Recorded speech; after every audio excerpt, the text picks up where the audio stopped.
I would like to start our panel with the person who came from furthest away. Somebody that I am looking forward to, who is my colleague, but looking forward to calling my friend. Daniel Garza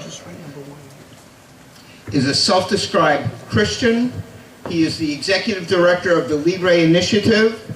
His former life included stints as White House staffer, Univision anchor, and farm worker. His father, Cubano? Tu papá? Mexicano, pero disculpe. His father shared his appreciation for America, which has stayed with him, and gave him the greatest advice: you can make it here with just 3 things: God, good credit, and freedom. We met last year at a private party for Senator Ted Cruz at Billionaire, that's with a B, publisher Mort Zuckerman's house, who was having a party for Senator Cruz. So my friend Daniel Garza does indeed have friends in high places. With that, a Morristown Tea Party organization welcome for Daniel Garza.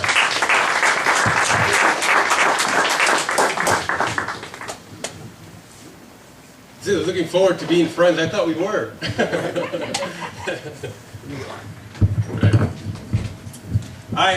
It's a real pleasure and an honor to be in front of you today. I did fly in from Texas this morning. Be flying back, or actually flying to DC before I fly back to Texas, where it's 80 degrees. It's freezing over here.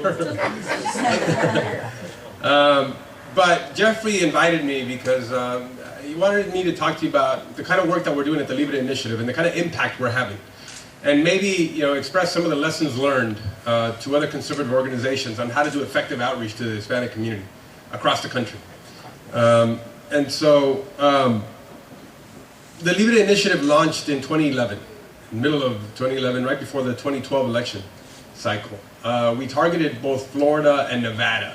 And what we do is advance the principles of economic freedom, because we feel that those principles are the ones that improve human well-being. Because at the end of the day, that's what it's all about, right? Make life better for our neighbors and for our family. So, by driving these principles of limited government, sound money, rule of law, free enterprise, private property, principles that were mostly responsible for the United States becoming the most prosperous and most powerful nation in the history of the world, that allowed us to make profit from our creativity, from our talents, from finding our comparative advantage and taking that to market. That worked for America 200 years ago, and those principles still work for America today. But unfortunately, this administration seems to be bent on focusing on growing government, the control and the power that government has in our lives, and ceding decision-making on matters of church, of family, of the markets, to the government, to bureaucrats, to control our lives. And so, because I had worked at the White House with a bunch of friends, because we had sort of collectively, in our discussions prior to leaving, I said, there really is not an organization at the national level, at a national scale, that drives these principles, that talks about these principles on Univision or on Telemundo or what have you in the Spanish language media, and counters the progressives. For decades now, since the 1960s, Hispanic nonprofit organizations like National Council of La Raza, LULAC, how much time do I have? I want to be respectful of time. LULAC and MALDEF and Acacia and Chicanos por la Causa out of Arizona and Casa Maryland out of Maryland, now Casa Virginia, had been advocating for the Hispanic community, for the interests and the well-being of the Hispanic community. But the kind of principle or the kind of policy change that they were driving for was one that grew, or it was more dependency-inducing, one that grew public assistance, that that in a sense actually made them of value to the Hispanic community, to become trusted advocates in the Hispanic community. So by providing and by gaining actually federal monies, state monies, local monies to provide child care, transportation, immigration help, all these kind of things. They were providing stopgap services, real services that could help the Hispanic community, give them a hand up. And by doing this, they gained massive data. They gained the trust of the community. And then, of course, what happened was that they were tied into the other side, the left, the progressives, and shared the data, and did canvassing and phone calls and outreach, and won over media giants like Univision and Telemundo, and celebrities like J-Lo and Ricky Martin and what have you, to speak on their behalf. And then, of course, the unions, and they married with the unions. In California, very early on in the 70s, Cesar Chavez joined with the unions and became a powerhouse, advocated on behalf of the Hispanic community. Ronald Reagan was governor of California. Ronald Reagan was against the unions. Ipso facto, Ronald Reagan was against Hispanics. That was the message. That was the demonization that was going on. Anybody who was against unions was against Hispanics, and anybody who was against immigration reform was against Hispanics. And that was the message. And since then, they've advocated for more government, for more public assistance. And so who was countering the message? Who was out there saying, no, we have to turn to the market. We have to turn to entrepreneurship, to risk-taking. These are the kind of things that are going to grow wealth, generate prosperity, real jobs and real growth within the Hispanic community so they can all rise.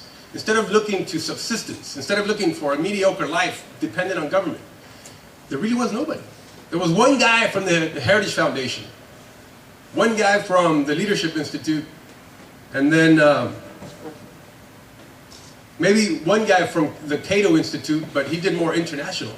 And then you're really hard-pressed to figure out who was doing the day-to-day outreach, the engagement.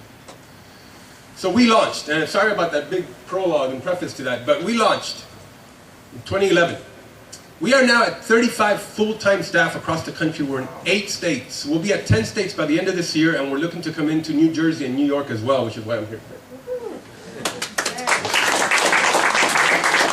We have a 3-pronged approach. We hit media hard. We hit both English and Spanish. And I know there's discussions within the conservative movement, why Spanish? They have to learn English. I agree. But we don't have the resources to teach 17 million Hispanics how to speak English from one day to the next. It's not possible. So we have to engage in Spanish, and we do that. And I'm not going to limit myself to not engaging in Spanish, because at the end of the day, it's about communication. It's about communicating your principles and your message. And so you use the tools and the platforms that are made available to you. So we are constantly on Univision at the local level, at the local affiliate level, and at the national level as well. We're in the programs, we're in the news, we're the counter voice, we're on Telemundo, but we're also on MSNBC, we're also on Fox, and we're also on the networks. I just had a column written in the USA Today about how Obamacare is an insult to Hispanics. This was about 3 days ago, and it's been circulated nationwide. So we've been really pleased. Our numbers are, into the millions and millions of folks who are now listening to our message.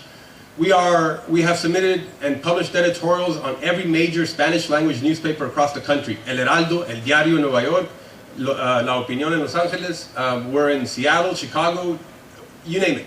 When you have 35 people and now building up to 50, we have that kind of access. So we're not only now, I'm going to wrap it up real quick just in case you're getting worried. We're not only on the defense, blocking and tackling for the conservative voices and conservative elected officials, but we're also on the offense.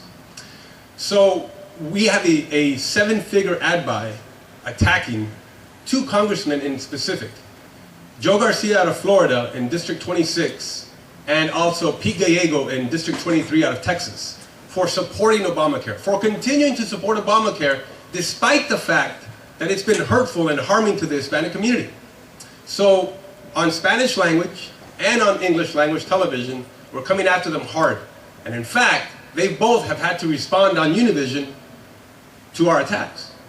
In fact, Cecilia Munoz, who is a domestic policy council director for President Barack Obama, who came from National Council of La Raza, who, by the way, in 2011, their federal monies were $4 million. By 2012, when she came on board, was $12 million. That's how much they grew in federal funding. Cecilia Munoz sent an editorial to Univision.com attacking us for attacking them. So we have them on their heels. We have them on the defense for once. I just want to let you know that this movement is growing. Hispanics are embracing the message of free markets and free enterprise. They are entrepreneurial. Hispanics open up new businesses at 2 times the national rate. Hispanic women at 3 times the national rate. So I'm just going to leave you with this. We have to preach beyond the choir. We have to go beyond the folks that just show up to our meetings, and we have to go to where they're at. That means media platforms, their communities, their churches, their colleges and universities, where they are at their schools. I was just in Yonkers and talking about to the school supervisors and how we're going to outreach to the parents as well. We have to, communication has to be simple, and it has to be on the offense as well. We have to challenge the narratives and the demonization that has been going on of conservatives for decades now. They think you hate them. That's what they've heard for decades now. So we have to show them that we care, because we really do. And we have to step up, because as a society, we need to take care of those who are truly dependent. Children by their very nature are dependent, and we need to take care of them. The disabled and some senior citizens are dependent. And as a society, we take care of them. But those who are able-bodied, we need to make sure we're looking out for them by creating jobs, economic opportunities. That's the difference, and that's what we need to talk about. All issues are Hispanic, not just immigration. All of them. Everything has to do with economics, household economics, college tuition rates. Everything is on the table when you talk to the Hispanics. As candidates, earn their respect by talking to them beyond just the issue of immigration, please. And this really isn't an issue of white people trying to convince Hispanics, we really, really do like you. That's not it. It's conservatives engaging other conservatives. That's the perspective you need to take into the Hispanic community. Show up, go in, meet with them. As Jose Malea, our field director, says, he ran Marco Rubio's campaign for Senate. He says, go into the community, engage with them. They're not going to hurt you. They won't, I promise. And lastly, I just want to say, please, we're a resource. We want to be helpful. We want to echo the conservative message. And we've now gained the trust of the Hispanic community. We are trusted advocates. We are providing community building resources. Read about us. Jeffrey, maybe you can send some links out. And if you have any questions, reach out to me. I'd be happy to engage. Thank you.